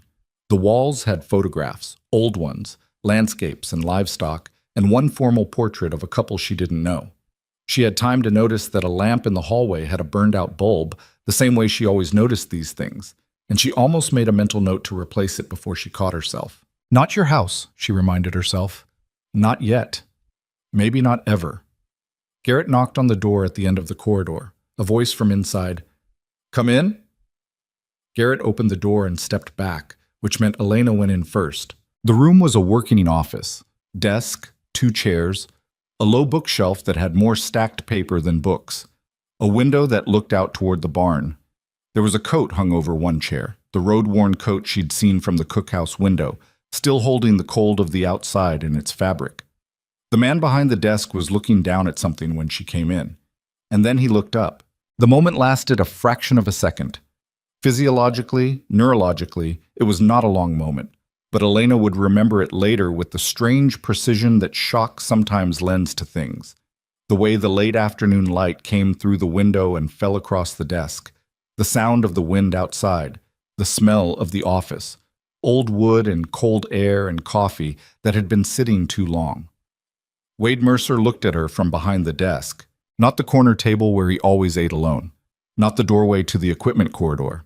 Behind the desk, in the owner's chair, in the owner's office, with the owner's coat on the chair beside him. He didn't look away. He didn't reach for an explanation. He just looked at her with that same quality of directness he'd always had, except that it had a different shape now, the shape of a man who has been carrying something and knows the moment has come to set it down. Elena stood very still. She was aware of Garrett somewhere behind her and to the left. She was aware of the window and the light. She was aware, with a clarity that had the particular quality of things you understand in your body before your mind catches up, of 32 days of small moments rearranging themselves into a different pattern. The cot in the supply room offered without fanfare, the drain fixed before she asked, the heat lamp in the crawl space, the information about Briggs given to Garrett 2 weeks before the dining room.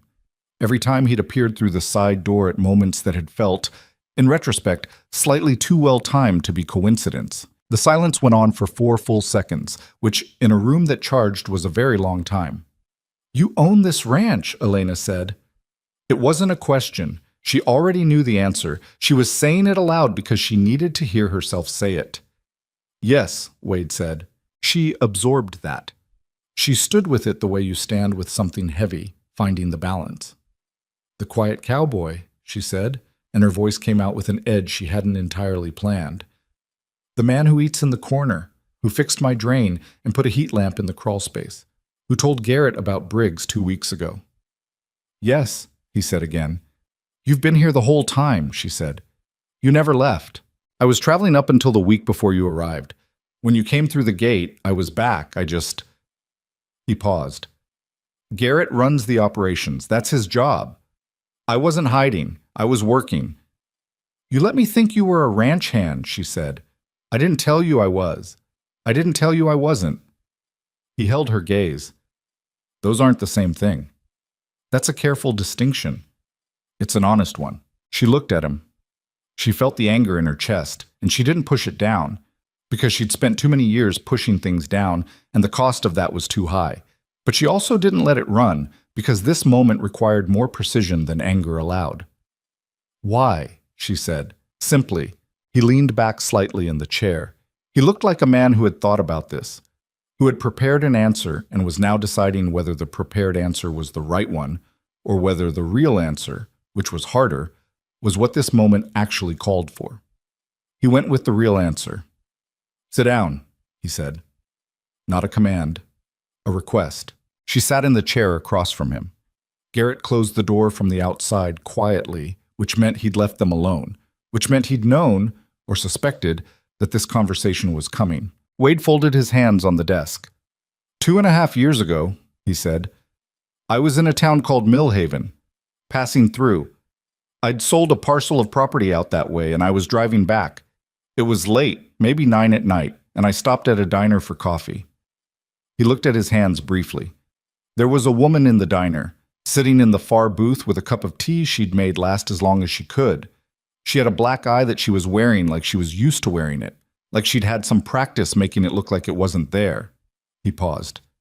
She was reading a newspaper, circling job listings with a pen that kept running out of ink. She'd shake it and try again. She circled about 12 listings before I finished my coffee. Elena sat very still. I didn't approach her, Wade said. I almost did. I paid for her meal. I told the waitress to put it on my tab and not to say who. I don't know if that was the right call. Probably I should have said something, but I didn't know what to say that wouldn't have sounded like pity, and something about her made me think pity would be the wrong thing. He looked up from his hands. She had a satchel, brown leather, worn handles. Elena's throat was tight. She didn't say anything. I don't forget faces, he said. It's not a skill I asked for, it's just how I'm put together. I see someone once, I remember them. He looked at her directly. When you walked through that gate in the blizzard, I knew who you were. By the second sentence, I was certain. The room was very quiet, the wind outside, the sound of the building. That's why you offered the cot, Elena said. Her voice came out smaller than she intended. She cleared her throat. That night, when nobody was moving to do it. Yes. And the trial breakfast. You knew Garrett was on the fence. You knew he needed a push. I told him to give you the chance, Wade said. Yes. She looked at him. She felt something that was not quite anger anymore, and not yet anything else. Something in the complicated in-between space of a person who has discovered that a thing they thought was one thing was actually another, not smaller, not less, just different in shape. You watched over me, she said, without telling me. I kept an eye on things, he said carefully. I didn't manage you. I didn't make your food better or make the men like you or do anything that you did yourself. I fixed a drain and put in a heat lamp and told Garrett to look at Dalton. That's what I did. And last night in the dining room, he was quiet for a moment. Last night in the dining room, I wasn't watching over you. I walked in and I saw a man's hand on your wrist and I responded to what I saw, without asking whether I needed help. You needed help. I know, he said. You were handling it. You said that. And I said, you shouldn't have to handle it alone. I meant that. He leaned forward slightly.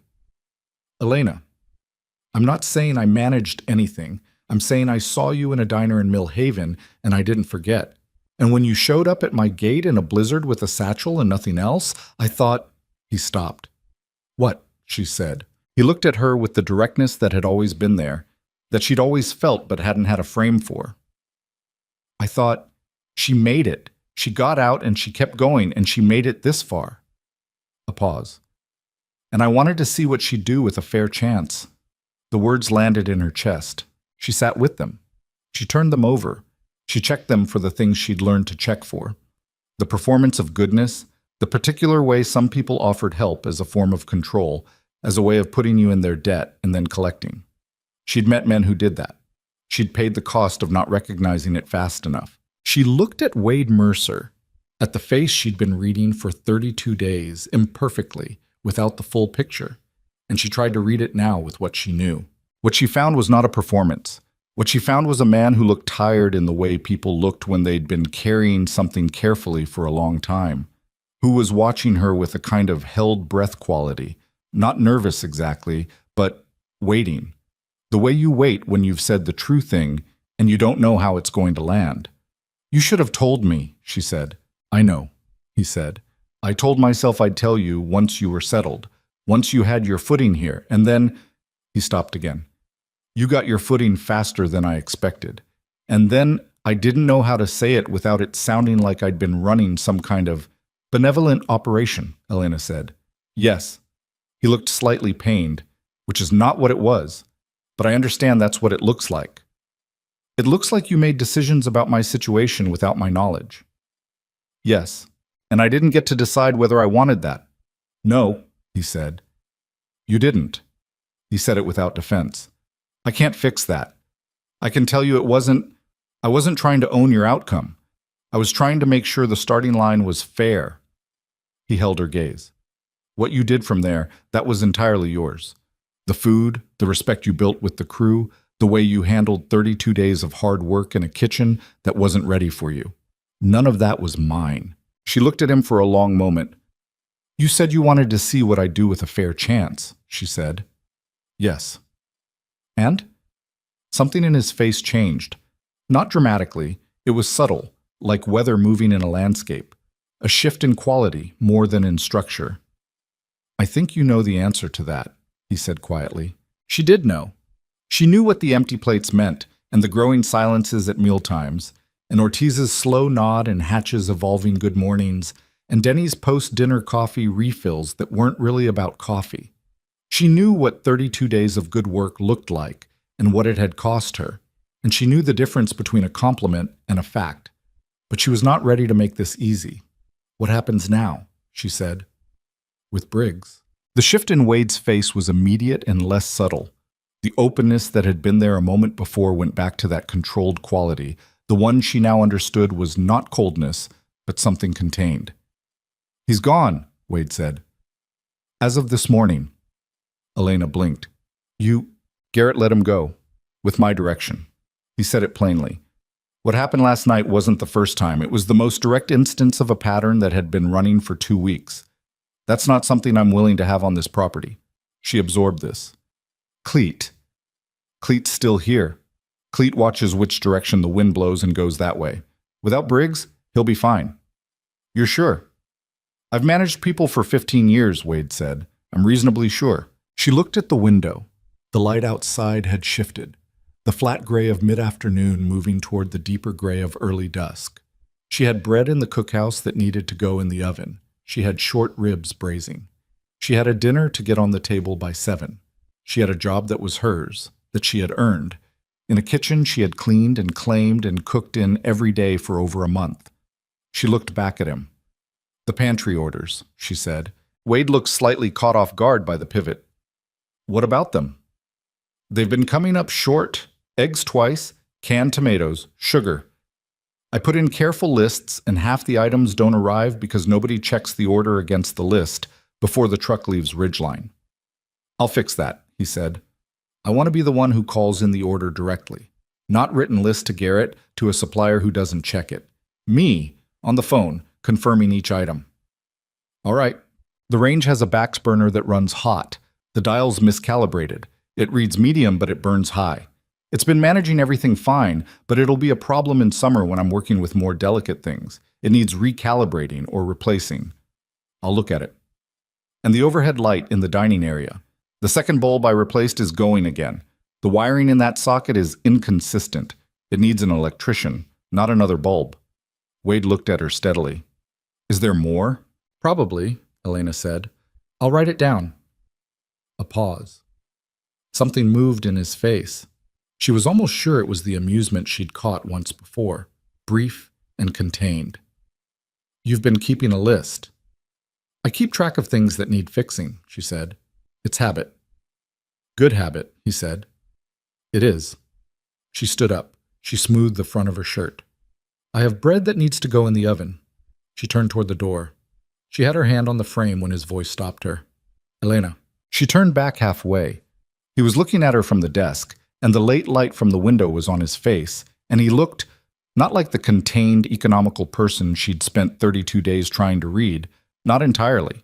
He looked like someone who had said true things to another person and was now sitting in the aftermath of having said them, uncertain of the outcome, which was not an expression she'd seen on him before. I should have told you sooner, he said. I know that.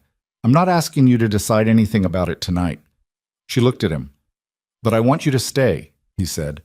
Not because I feel responsible for you being here, because you belong here. You built something in that kitchen in 32 days that this place hasn't had in years. He paused.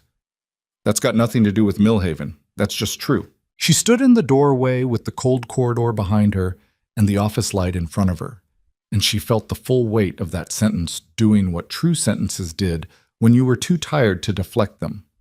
Landing. I'll see you at dinner, she said. She walked back across the yard to the cookhouse.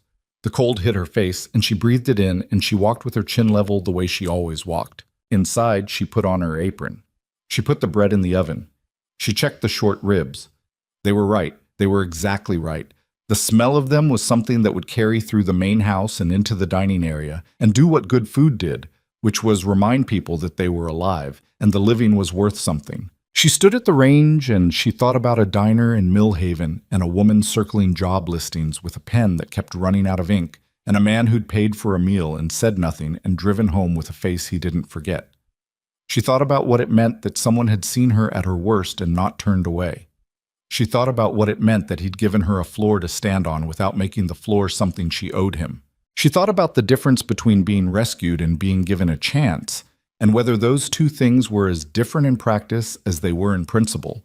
And she didn't reach a clean answer because clean answers were for people who hadn't lived the kind of life that made the questions complicated. The bread began to smell right. She checked it, turned the pans, put them back. Outside, the last of the light was going out of the sky over Iron Creek Valley. She had a dinner to finish. She finished it. Dinner that night was the best meal Elena had made since arriving at Iron Creek Ranch. Not because the ingredients were better, they weren't. They were the same constrained pantry she'd been working with for 5 weeks. Not because she'd tried harder. She always tried hard. That wasn't a variable she adjusted. It was better because something in her had released slightly, the way a fist releases after it's been clenched for a long time, and that release found its way into the cooking, the way things always find their way into cooking when you stop holding yourself at a distance from what you're making.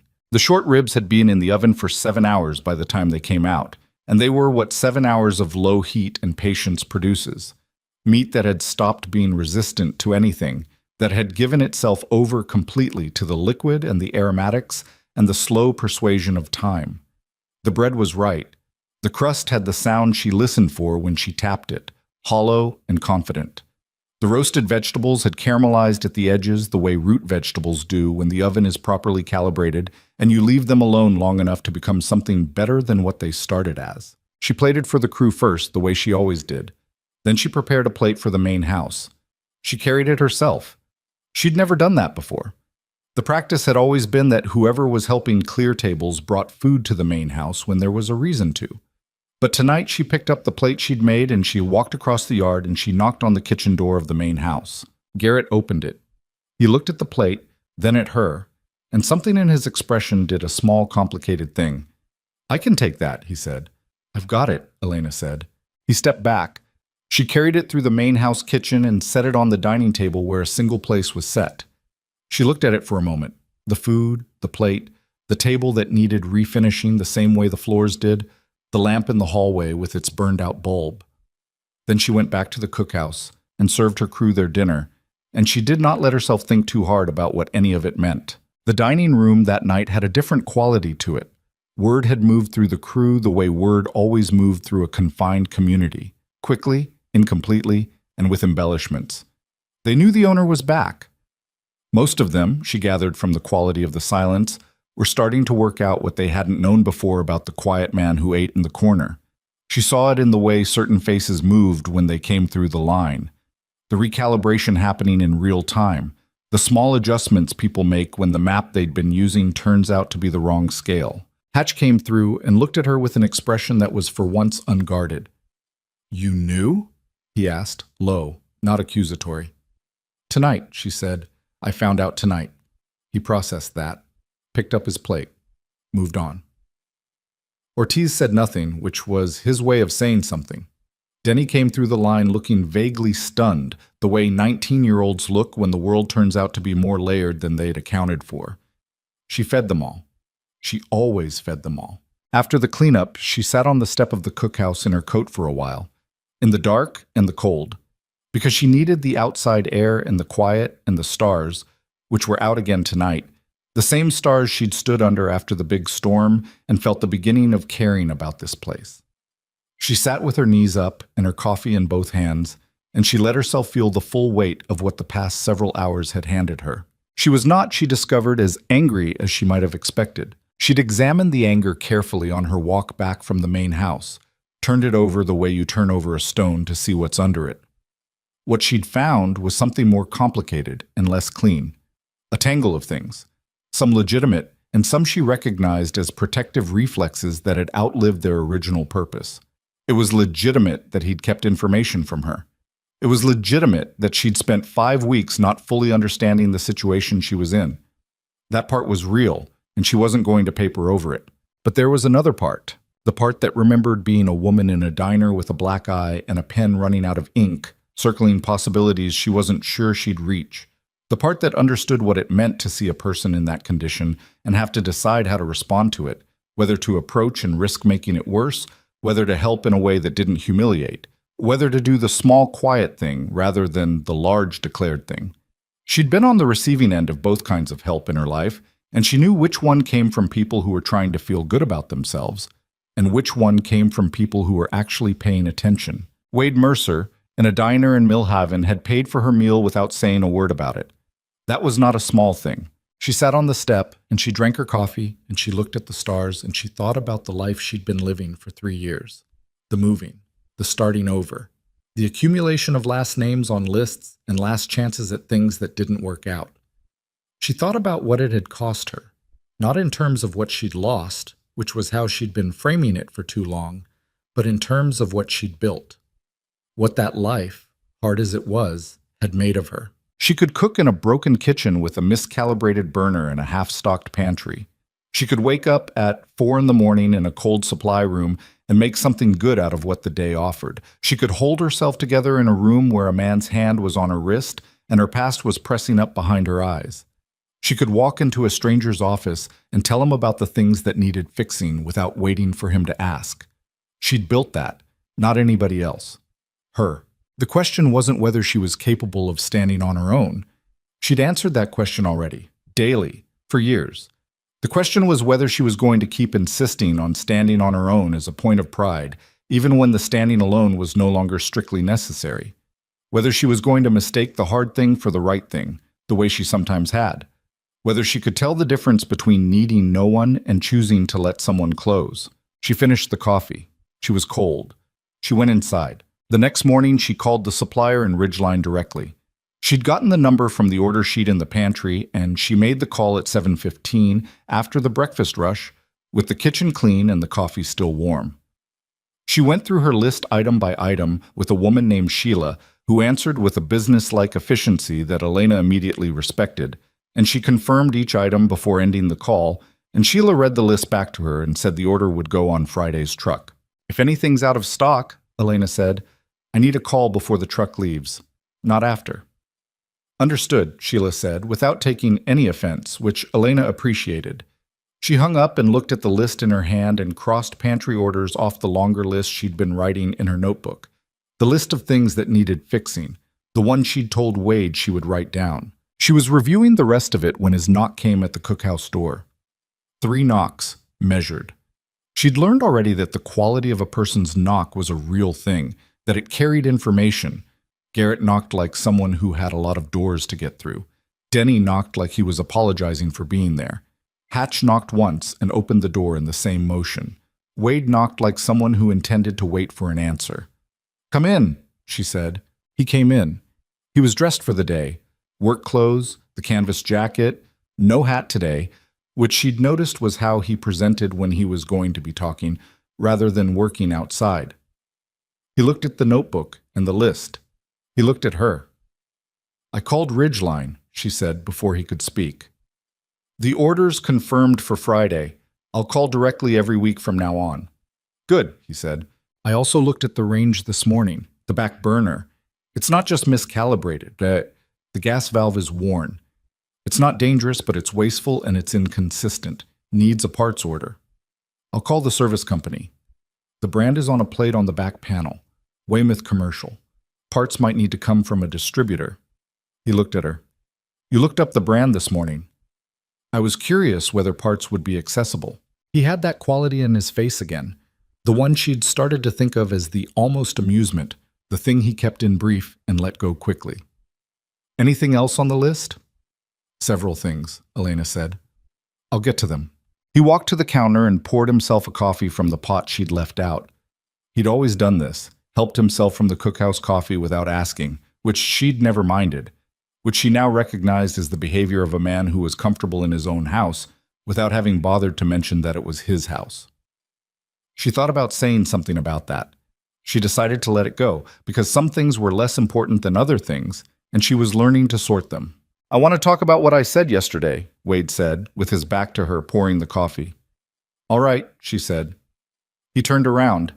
He held the cup in one hand and he looked at her the way he looked at things that mattered to him, which she was starting to understand was the same way he looked at everything, completely. I said I wasn't asking you to decide anything. I meant that. But I want to be clear about something, separately from whatever you decide. Go ahead, she said. Your position here is permanent, he said. That's not contingent on anything. Not on how you feel about what I told you yesterday. Not on anything else. You did 32 days of good work and you earned a permanent place here. And that stands regardless. He paused. I didn't want there to be any ambiguity about that. She looked at him. She felt something in her chest do a small, complicated thing. The particular sensation of a person who has been braced against an impact that doesn't arrive. She'd been holding, without fully admitting it, the possibility that yesterday's revelations came with conditions attached. That the offer would turn out to be a different kind of hand on her wrist. It didn't. She could see that clearly now, in the directness of his face and the plain way he'd just said it.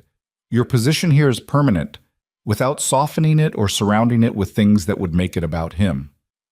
Thank you, she said. It came out simply, which was right, because it was a simple thing, and simple things deserve simple words. He nodded. He drank the coffee. There was a quiet between them that had the texture of something that had been worked through to the other side of itself. I need to ask you something, Elena said. Ask. In Millhaven, at the diner. She held his gaze. You saw a woman with a black eye circling job listings, and you paid for her meal and drove away. Why didn't you say anything? He was quiet for a moment, not avoiding the question.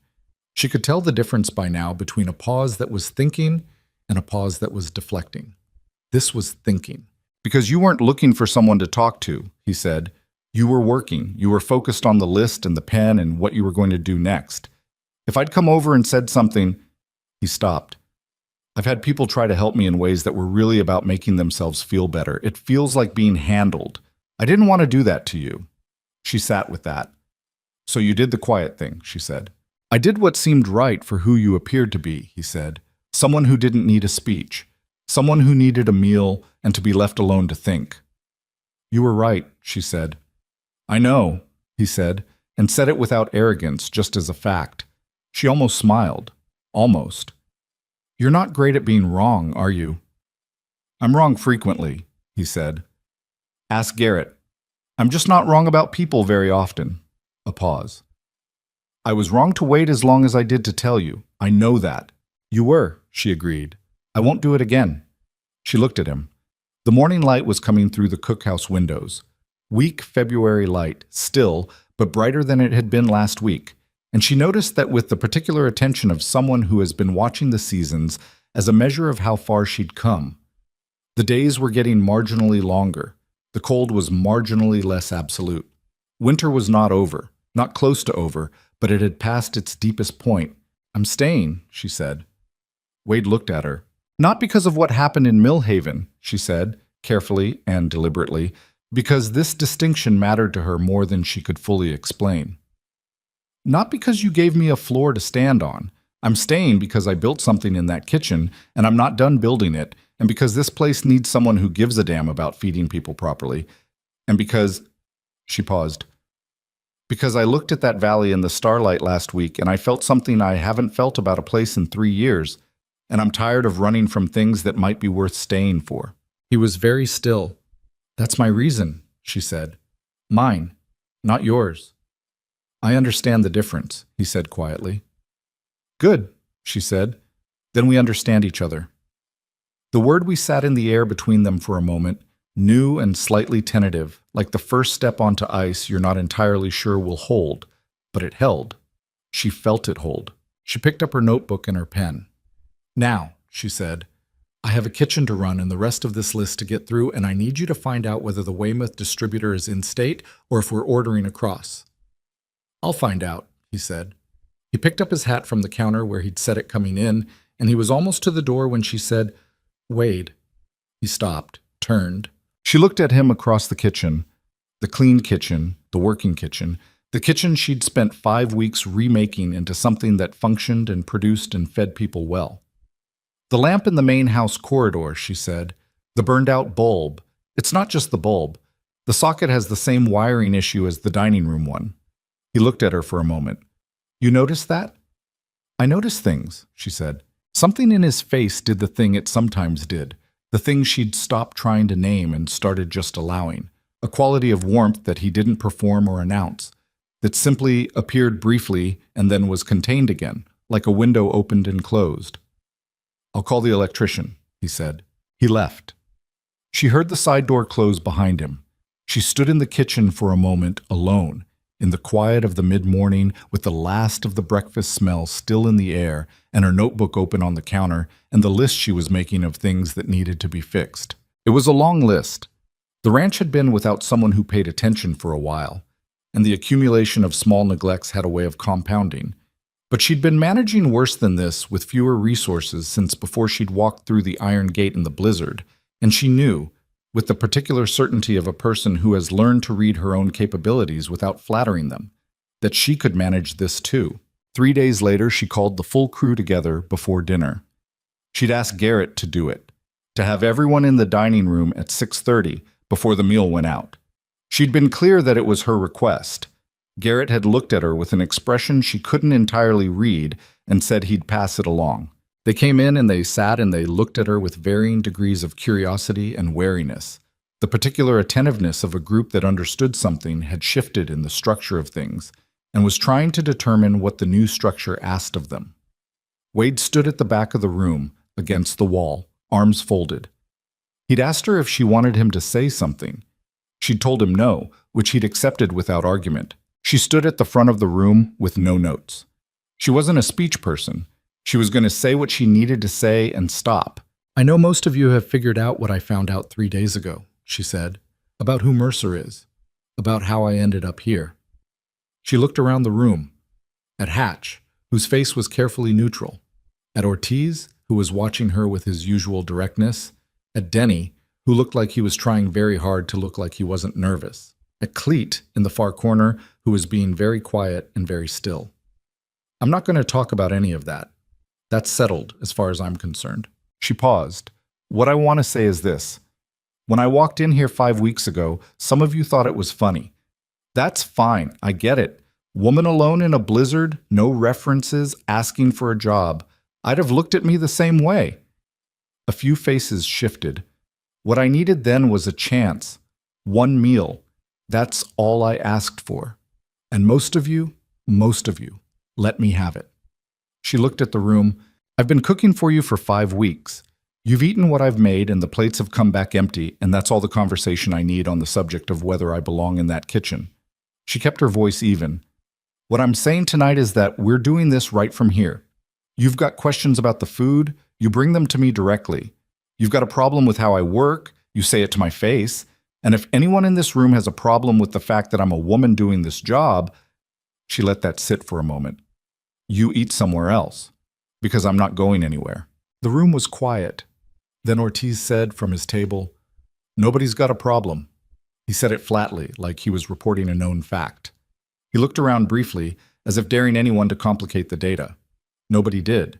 Hatch made a sound that was somewhere between a laugh and an acknowledgement and picked up his coffee cup. Denny looked relieved in the uncomplicated way of someone who'd been hoping for a specific outcome and had gotten it. Cleet stared at the table. Around the room, something settled. Not dramatic, not ceremonial, just the quiet, specific settling of a thing that had needed to be said getting said. Dinner's in 10 minutes, Elena said. Short rib hash with the leftover braised meat and fried eggs, since Sheila in Ridgeline came through on the egg order. There's fresh bread. She went back into the kitchen. She heard Wade's voice behind her.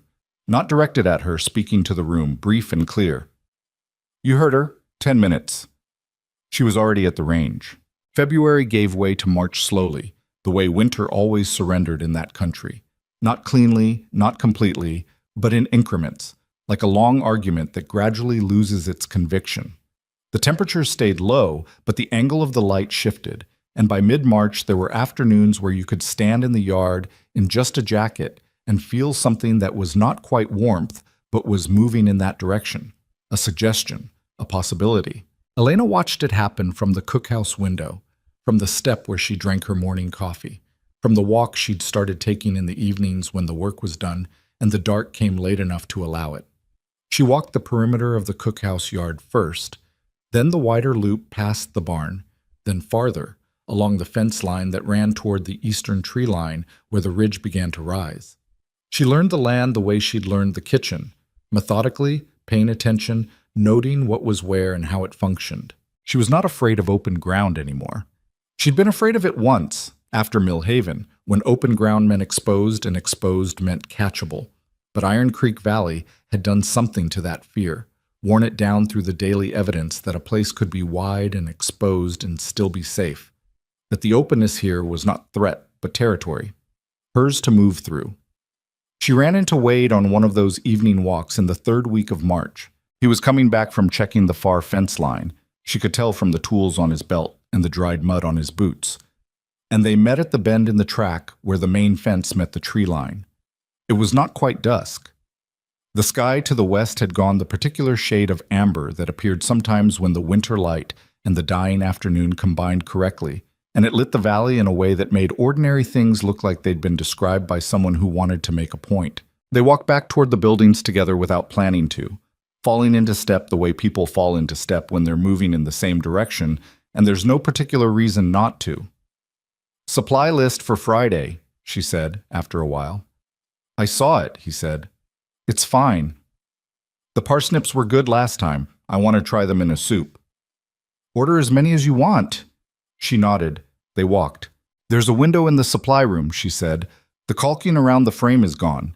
It's been letting cold air in all winter." "I'll fix it," he said. "I can fix it," she said.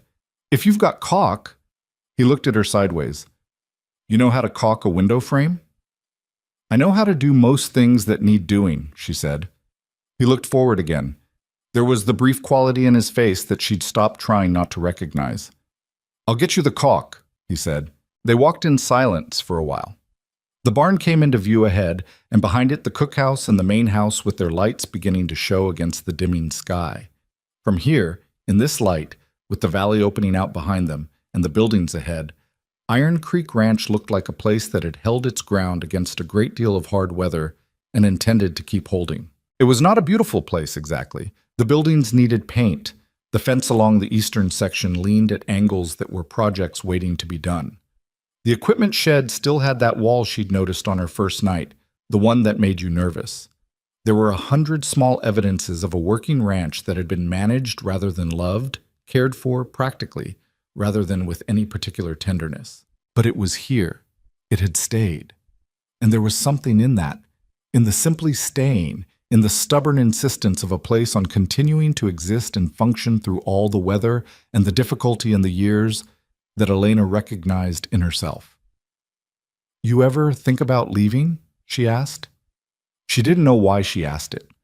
Or she did know, and the knowing was complicated enough that she put the question out there before she could talk herself out of it. Wade was quiet for a moment. A real consideration, not a deflection. "When it's been hardest," he said. "When things have gone wrong in ways that felt personal." "Yeah." He paused. "But this is the thing I built. Even when it's difficult, it's mine." He looked at her. "You understand that?" "Yes," she said. He looked forward. "You're going to fix this ranch's kitchen," he said.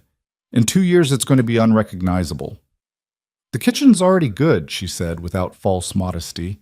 "It's going to be better," he said. She thought about that. About 2 years from now. In a kitchen with a calibrated range and an egg order that arrived complete, and a soup on the stove made with parsnips she'd specifically requested. About a supply room with a caulked window frame and a wool blanket she would eventually replace with something better. About a dining room where the wiring had been fixed and the light worked properly and the plates came back empty every night. About a valley she'd have been walking through until its contours were familiar to her.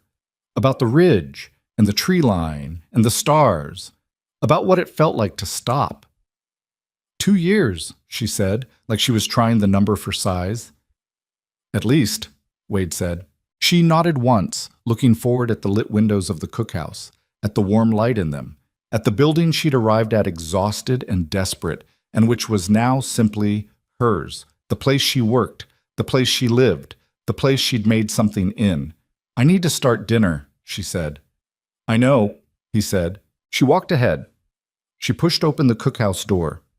The warm air came out against her face and she stepped into it, into the familiar smell and the familiar heat and the known weight of the work waiting for her.